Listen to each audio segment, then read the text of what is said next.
Hey, it's Matt Pinfield from KLOS. It's new and approved. My guest tonight is Stone Gossard. He's got the great record label Loose Groove, and we're going to be talking about the label, the new Pearl Jam album that'll be out on April 19th, their 12th, which is called Dark Matter, and the single, of course, is number one on our chart right now, on our countdown, which is so great. And so, Stone, it's good to see you, man. I was thinking about you this weekend at the Punk Rock Museum, and I always loved Green River, too, which was the first band that I discovered that you were in. Wow. And so as soon as I got to the Dead Boys, I was like, yes. And Green River did an amazing version of Ain't Nothing to Do from Young, Loud, and Snotty, which was, when you think back about those days, Stone, you were also in a band with Ben Shepherd years before, like when you were starting out as well, right? I was in a band with Ben Shepherd for a few rehearsals, but then I think they stopped. They were like, "No, we're good," So I think I didn't last with Jonathan Evison and Ben Shepherd, called March of Crimes. Yeah, great. And Ben Shepherd was writing great songs back then. Weirdo, fucking cool, riffs. I mean, he was very musical. Yeah, I loved when he joined Soundgarden too, because he brought in that that other kind of groove with Kim, which was so cool. Ben's an artist. He's the real deal. So Stone, Loose Groove Records, man. It's one of the biggest successes right now has been Tiger Cub. Those guys are so great. Yeah, they're great. We're so excited about that band, and they're writing new material. They're making cool music right now, and Jamie is incredible. The band is incredible. So we're really lucky to be working with them, and I think they feel the same. We're all just kind of going, this is going to work. This is going to go. Because their songs are great, and their energy is good, and they have a good time, and they're English, and so that means that they're fucking great at playing, and they know how to totally rock hard. Yeah. So it's just one of those things. We're psyched. I mean, they're total rock stars, and they're such good guys. And I also love that, Jamie's he's about 7 feet tall, and they're also Jamie, like they've all got the name of James as a part of their names, which is also cool. They're literally all named James, but they've sort of differentiated themselves later on, which is, I mean, how raw is that? First of all, it's amazing. And Jamie is 7 feet tall, and he's a diplomat of tall people, and he's just wonderful because he's so, people talk to him about his tallness all the time, and he's easygoing, and he just, I'm in awe of him. I think he channeled some of his, tallness into his rock and roll for sure. Absolutely. I mean, the great band from that area, Brighton, which also, gave us Royal Blood, and we, of course, the Who Quadrophenia. There's so many great things that have to do with that area in history and music. So when my friend turned me on to them at first, I was like, oh man, I fell in love with those guys. And their shows have been great. They've been out on the road. They're so happy to be touring too. Yeah. The shows sound good. Porno for Pyros were great, right? I mean, and then I saw them at the They festivals. were so good to him too. Like Porno for Pyros just gave him a great slot and gave him a great tour. So amazing. Thanks to Perry and the band for taking him out. And I think they had a great time. People were excited. So, and they're just, he's really, I mean, he loves art. He loves making music. He loves making new records. He loves dreaming up schemes. And they're just more than a heavy metal band. They want to do it all, so, but I love that they're a heavy metal band. Yeah, they absolutely rock, and they were well received on all those DWP festivals this past year. Like everybody was absolutely saw the band for the first time. Kids were like, they love the band. So it's it's a great thing. And let's talk about the beginning of Loose Groove, because Queens of the Stone Age debut album came out on that label, which was with Regular John and If Only, and those songs that when I first heard that record, and I know that was the beginning. How did that actually happen? And talk to me about starting the label with your partner back then. Well, Queens of the Stone Age was sort of at the end of that first run of Loose Groove. So, Loose Groove started with, like Weapon of Choice and Devilhead and really the Malfunction record. I think Regan and I, who's my partner at Loose Groove, and it's now grown to Billie Jean, and Josh Evans is also a partner now. But we're building our community. We're starting to make it happen. Yeah, Regan and I have been friends since, as long as Jeff and I have been friends. I mean, we all kind of met in 1983 and 4, in that sort of era. And Regan's personality really impacted mine, his love of art and music and all kinds of different things that he blended together to make his style, glam rock, punk rock, fashion magazines, hip hop, drum machines, Parliament, Funkadelic, everything that as a kid where you're sort of in a narrow lane in your own, grade school, when you meet somebody who is like just kind of constantly opening your mind to new things. And I think that's a little bit of what was going on in Seattle is there was a lot of people kind of going, you can do any, it doesn't have to be one thing, make it 2 things or 3 things or, and sort of, so that collaborative, the excitement about collaboration, with some of the collaboration I was doing with Jeff and all of our successes, that also was something that I really wanted to work on with Regan. And we were ambitious. We had a lot of, we had a label that would do anything for us. So we kind of weren't living in reality in terms of like, we were whimsical with who we were signing. Those were good, but in terms of how to run the business or how to actually help bands succeed in finding their voice and then going on the road and making their own money and making good decisions about lawyers. And that all is so complex. That's, so, and now 20 years later, sort of, and Painted Shield sort of starts to happen. And then I want to put it out. And then I start talking to Regan and we're like, let's do this again, but let's do it in a different way. And let's be smart and take steps together and make sure we're communicating and make sure that we're prioritizing stuff that we love and have fun with, but also that we're staying in some kind of a budget that allows it to continue and not all of a sudden it's like, oh, we got to pay that band $200,000 because we promised them, and it's over, because you can't do it. So finding that we're a little bit more ready for it and really inviting more people to be involved. We need bands like Tiger Cup, they're trusting us to collaborate and kind of work. And to believe in it with us is what's elevating us and hopefully elevating them too. Yeah, that's amazing. And, you've got a new single, which is great. We just played it, Transector, which is great with Painted Shield. Talk to me about that new single because I love it. Speaking of all the different elements that come into a song, I love that there's a lot of things happening in there, like we talked about, where you can use some synths and electronics, but there's harmonies. It rocks. I mean, talk to me about that and kind of the MO of that's a real collaboration song. So, a riff in a hotel room from last Pearl Jam tour, just sitting around, wrote a riff and kind of had a big arrangement for it, but then got it home, put it down with a drum machine.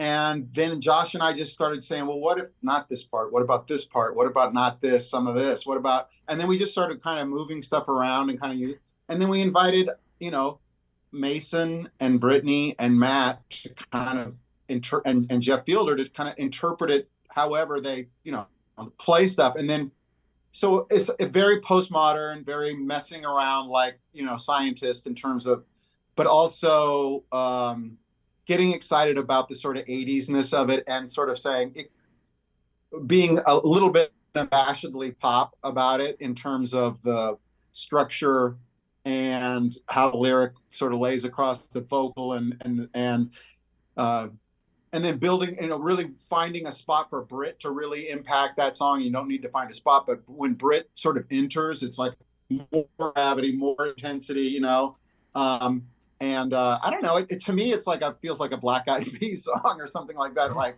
something that kind of is like poppy, but also has this sort of that element. I guess that's what I would be. That's what I would be hoping it could be.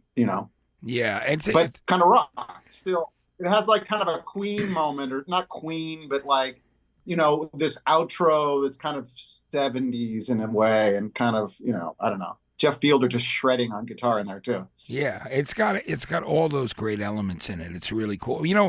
I know you got an album coming out for Record Store Day on the 20th, which is a compilation record, which is really cool. So it's got a little bit of everybody on it. Are you do a duet as well with Ani DeFranco? Tell me about that. It's not a duet, but it is a song that I wrote that again was kind of more like kind of something in a studio situation with working with Josh Evans and kind of creating this track. And at some point was introduced to Ani through I think Skerrick from Critters Buggin' and Seattle saxophone, amazing player.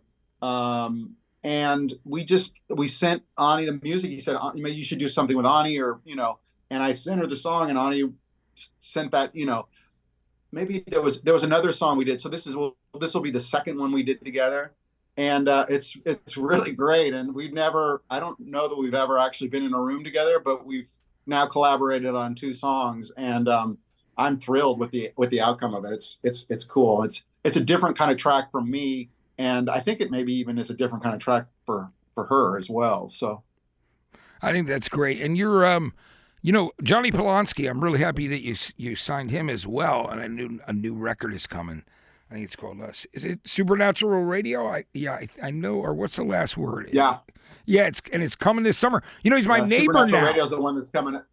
He and I are neighbors. I'm so happy he's in Los Angeles.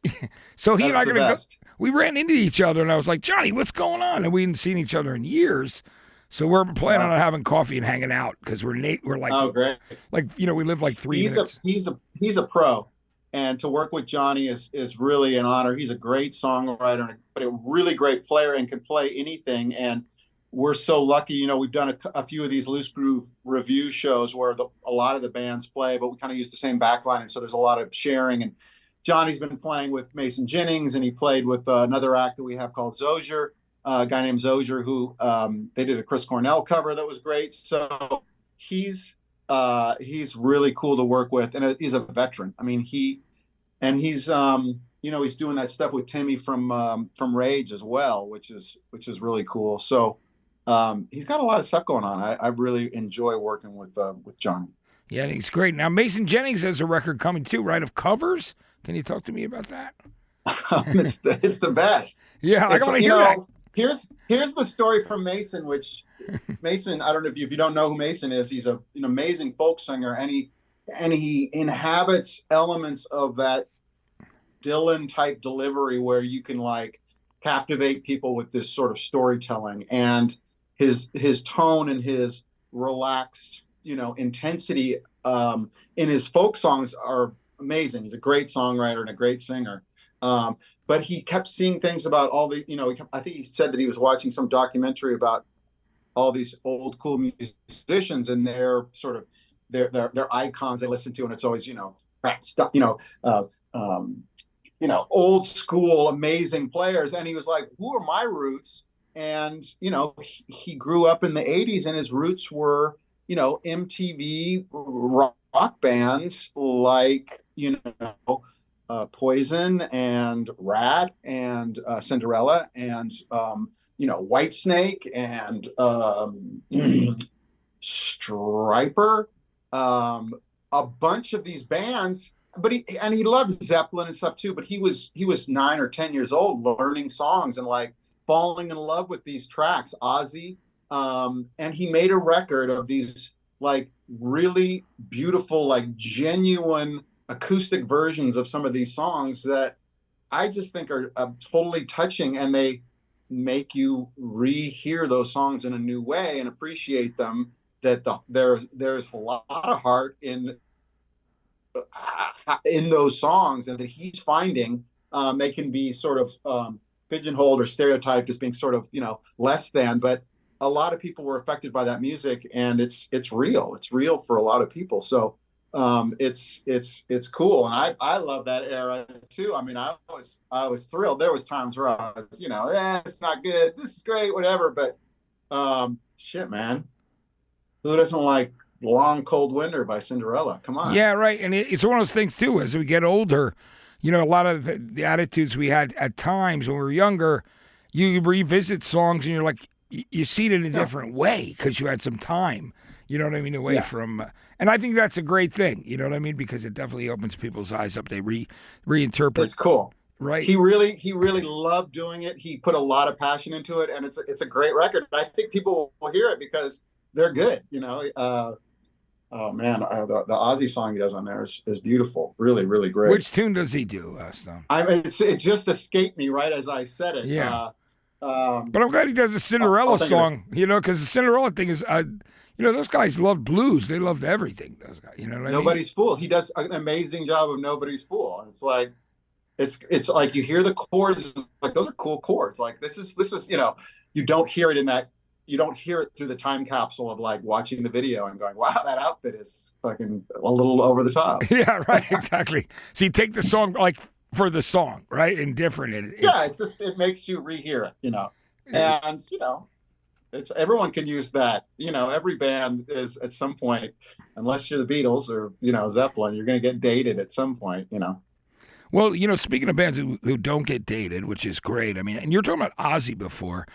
Man, I love that you guys are, this first single, Dark Matter, is incredible. But the new album is coming out, the 12th studio album. Stone, you guys, from what I understand, and when we talked before, we didn't really, there was no information on the record, and now we know it's 11 songs.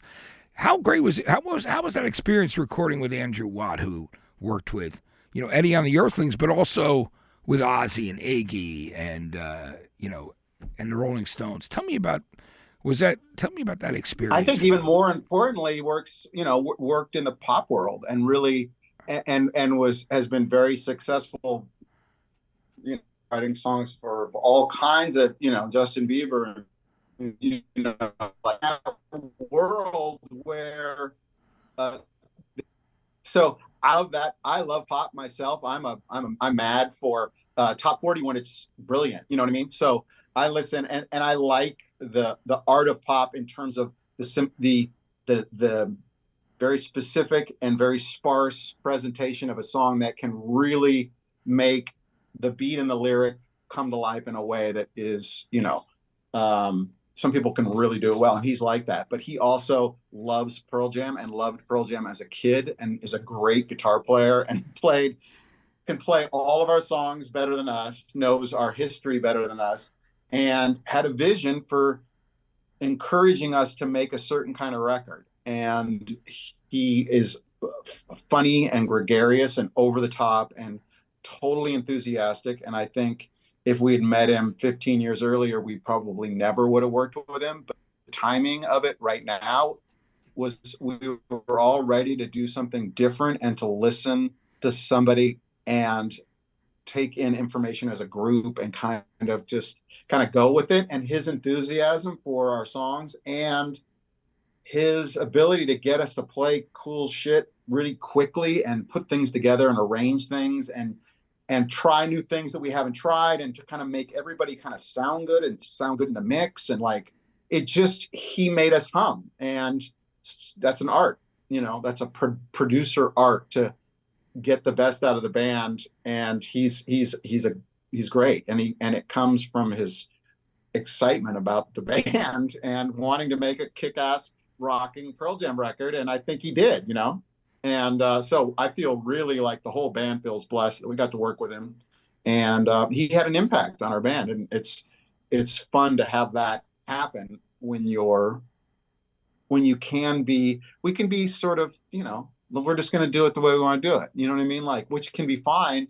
But if you do that over and over again, it kind of you can get stagnant, Well, it turned out great because the first single, the title track of the record, is fantastic. I mean, and people... Have you heard the record? I've heard just a few songs from the listening. Okay. Yeah, because I got there late. Can I get you the record? Yeah, I would love you to. That'd be great if you don't mind. That'd be great. And of course... are they keeping the record from people at this point still? Like, come on. Probably, but I mean, I don't know. I mean, it'd be great if you can get it to me because I'm dying to hear it too. And you know me. Yeah. You can always trust me, just like you always did in the past in the Soundgarden guys. I'm dying to hear it. I'll work on that unless there's something I don't know. Oh no, there's nothing. You leaking records. No, I know you did that.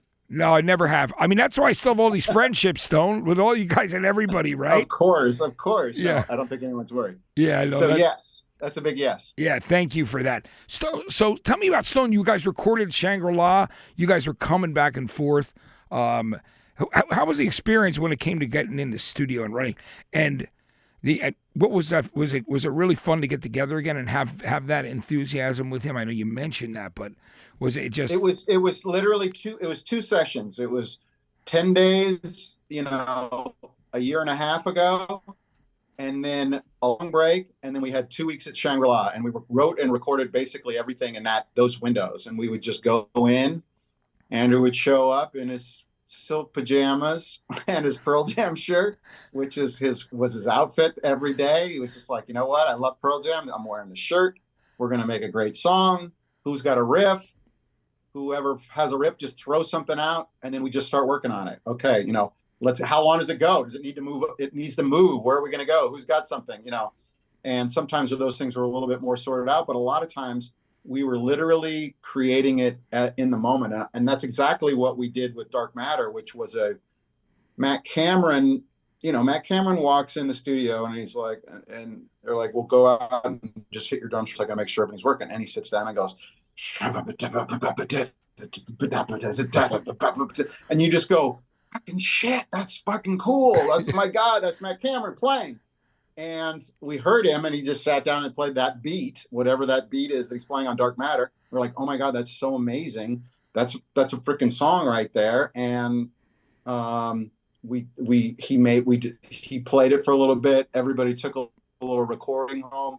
Jeff and I both wrote little parts to that drum beat, basically one part or part and a half.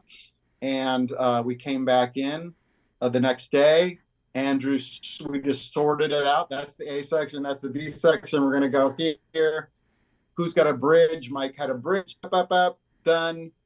And we recorded it. And it was a song, a finished track by the end of that day. And then the vocal was on it the final vocal was on it by 24 hours later. And that's the thrill of rock and roll. It's like living in that moment of like, we're all doing this together, and it's scary, and you want to, everybody wants to control it and everybody wants to write it, but you let go of that, and it's just like something great happens.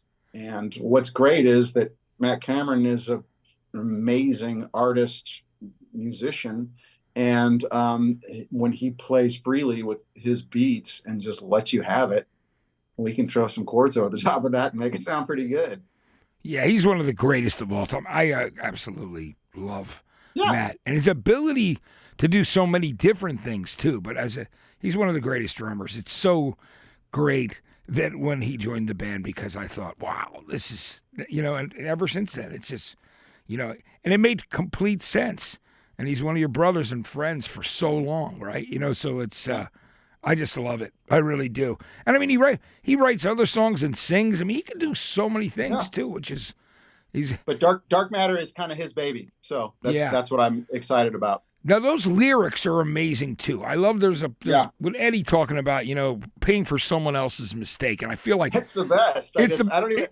You don't know exactly what he's talking about, but you're like, yes, that it sums up something happening right now in the world in terms of like, everything. There's something to blame for every single thing. Somebody's blaming something for something. So I love that it sort of has that lyric where it just kind of tries to get you outside of that. I think it's brilliant. It is brilliant. And he has a line about King Diamond. I don't know what that means or where it's going, but it's like King Diamond. Yes. Yeah. I mean, Merciful Fate. Yeah. Greatest. Yeah. Well, I can't wait to hear the rest of the record, Stone, because it's so exciting. And just hearing, what you guys have said about it and different articles and how Jeff has talked about it too. But speaking of which, I want to ask you, what were those for you, Stone? Because you grew up. What were the records that you were loving? What were the things that you loved as a kid? But I like the fact that you mentioned like pop, because I loved pop always growing up too, and I love great songs. Song structure is great, and sometimes less is more. And folks, I love so I love a great pop song if it's a great song, right? And how good is the disco era now? Like the bands that were playing back then, the drummers and the bass players, like playing those disco tracks live, and just like, I mean, amazing studio shit happening. Yeah, but they couldn't punch it in, right? It was like heavy metal changed my life, you know. And then punk rock on top of that allowed me a door into heavy metal because I sucked. And heavy metal was a little bit about being fucking wizardly, you know what I mean? Like, you know, if you didn't know, if you couldn't compete with Yngwie, you were, you know, you needed to be a, you know, gifted. And punk rock allowed me to be gifted in a different way, which was like, can you just hit a couple of notes that sound good, and maybe that's enough, and then maybe somebody else can do something too. More of the Talking Heads approach, you know. Yeah. And what were some of those metal records that you loved in hard rock when you were a kid? From like I mean, Merciful Fate, you know, The Oath, Melissa, you know, that shit. Great. Iron Maiden, you know, the first 2 or 3 Iron Maiden records, you know, freaked me out. Alice Cooper, and then going back and then finding Alice Cooper and T-Rex and David, you know, like the 70s glam. I love the 70s glam. I was punk rock in New York, and you know, and then you know, the Sex Pistols. You know, how good does the Sex Pistols record sound right now? It's just and there's nothing to it. I mean, it's just 4 points of view, just fucking jammed in there. You know. Oh, those records are so great. And you mentioned, you know, like Iron Maiden stuff too, man. You'll appreciate this.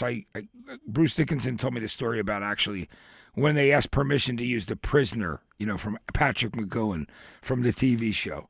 And he was imitating him going, "What do you want?" You know, like just kind of almost like the intro to the TV show. He goes, "What kind of music is it?" Like heavy metal. And he said they were all around the phone pretty scared, but he gave them the permission to use that for the intro to The Prisoner, which was so great.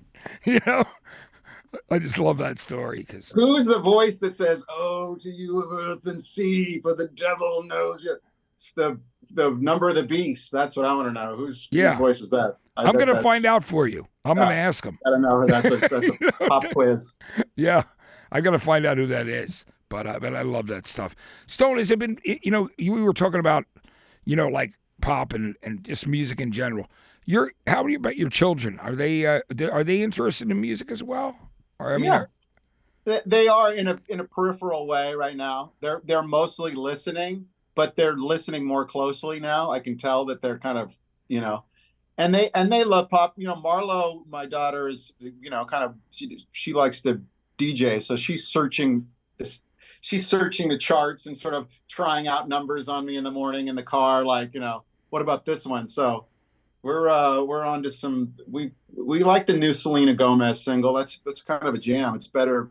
Selena Gomez keeps surprising me with good singles. She does. She does. Sabrina Carpenter's pretty good, I gotta say. I'm a fan. So she's got the top 5. She's in the top 5 right now in pop, so she's doing great, right? Sabrina Carpenter? Yeah, she's like, I'm sure. And the production is so great, and you know. But yeah. And have you seen Olivia Rodrigo perform? She's actually really talented too. Amazing. Olivia Rodrigo is amazing. Yeah, and I love the way that Elvis Costello reacted when they said, "Well, he borrowed from one of your songs." He goes, "That's great. Of course, you should borrow from one of the songs." And he goes, "I thought he loved it. He didn't care at all about that, you know." Yeah. But I think it's Olivia Rodrigo. Man, she's fierce, man. She's tearing things up. Yeah, when she sang at the Rock and Roll Hall of Fame 2 years ago, it was amazing just to watch her perform because she really is super talented, which is great. Yeah. You know? Hey, so are you excited about the tour that's coming up too? I mean, it's man. I got to learn the songs, which is great. You know, you kind of sit back down and go, "What the F did I play?" And then you got, you know, Andrew will send you the Dropbox with the file where you can actually hear your part exactly how you played it. And then, you know, we go in there, and I think everyone will be kind of on their game. The songs are going to kind of play themselves, I think, a little bit. It's going to be up-tempo. We're going to play a lot of new material, I hope. So that's the dream. I love the fact that, you know, again, seeing you guys live for so many years, and, you know, just every time I go to see you play, Stone, it is, you know, you cannot forget why you love the band. I mean, it's just one of those things where you just become one of the greatest live bands.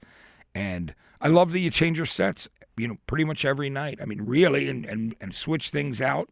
You know what I mean? And I mean, how's that been for you? How do you ever have to freshen up, like when you pull out something old? How often do you have to do that where you're like, oh, I haven't played that in a long time, that song from Versus or something? Do you ever do that? I mean, traditionally, when we play new stuff, we get a set list, a few hours before, and so you can just go in and kind of, remember. And if there's, if you're not prepared, you can always say not tonight, but soon. But mostly, and we've never really been afraid of going out and struggling through old B-side. That's always kind of, I want to believe that's part of our charm. Yeah. I don't know if it is or not. But, it is. So yeah, there's some of that. We like it. I think a challenge is good, and I'm so glad that we've done that in the past. And I want to keep evolving as a band, and as our set list, all of that. I think everybody does, but we're gonna, we'll try different stuff for sure. Yeah, I love it. I mean, even like when Dance on Clairvoyance came out, it was like, wow, this is cool. This is got, when it had that kind of Talking Heads feel, and it was going in a different direction. People were real excited because it was. I mean, again, you guys keep trying new things, and I think that's what's great. And it's hopefully we're trying new things that are in our range. You know what I mean? Like, you don't want to hear somebody trying a new thing that's just so trying that you're just like, that's not who you actually are. But trying in a way that makes sense for us. So, and it's fun. Again, it's fun working with Andrew. Has been great, and he really got us to do some of that. And I hope we get to do some more music with him. I think it's going to be great. And, Stone, I don't want to hold you up too long, but I wanted to ask you if you knew one of the things that's coming out soon in April is the Lollapalooza documentary, which is cool on Paramount Plus. Wow. And I talk about in there, because I witnessed it, just how crazy people went as 10 was exploding. And you guys had that early slot during the day, but people were literally, it was a migration of passion towards the stage. What was that feeling for you guys like back then? And do you remember when you just saw things kind of take off like a rocket? I remember feeling a little bit overwhelmed by it, and excited that things were improving in terms of like, yes, we've got now some of the worries that we've had in terms of, can we stay a band? Can we do this? Are we any good? Those questions are sort of, they're still there, but they're being answered, I guess. But I wish I could go back and relive that, because I think I would have had a better time. I think I was, nervous, and I don't know. I mean, I just got to say, I mean, everything, I so appreciate you checking in with me, and I'm excited about all the Loose Screw stuff, and I can't wait, man, too, for the Pearl Jam tour. And I'm so excited to hear the rest of the record. Thank you so much for listening, Matt, and just being consistent. And it's a pleasure to hang out with you. We can do it again. I will do everything in my powers to get you a link here, and we'll see what happens. Maybe I don't have any power. I might not have any power, Matt. Yeah, but I mean, it'd be great. I'm dying to hear it. It'd be so good. And I'll just lock myself in with my headphones and just like listen to the record, all 11 songs, start to finish, because I mean, the singles just blew me away, Oh, great. And of course, great. I feel the same way. I'm super excited about it. I love the lyric. It's totally hard rock. Yeah. It's like weird. Yeah. It's like the drum part is kind of iconic. I don't know that I've heard a song start the same way. Maybe a Soundgarden song. But I mean, it's cool. Yeah. Thank you so much. And come see a show, whenever. Yeah, I'm going to reach out to you, you guys. And, I'm definitely going to check in with you and Smitty and those guys, because I'd love to come to the Forum or one of the shows if that's a harder one to get to. But, guys, I'm so excited to see you guys do the new stuff, which will be great. So, Stone, thank you so much, man. And we'll keep supporting Loose Groove as well. And the new single's #1, here on KLOS, which is so exciting. And everywhere that I do shows, which is great. So it's so great to see across the board. It's just, I love it, man. And I wanted to tell you thank you and congratulations on this. And I can't wait to hear the rest of it. So thank you, Stone, for that's so nice. Thank you so much, Matt. Really appreciate it. Yeah, thank you. Much love to you always, man. And take care, and I'll see you soon. All right, take care, Stone. You got it. Stone Gossard, everybody. It was so great to have him on. It's KLOS New and Approved. So excited about the new Pearl Jam album. The single is I mean, there's nothing like it out right now. I love it so much, and I know everybody else does as well. And so thank you for watching us. I'm Matt Pinfield, and I'll be back with you very soon.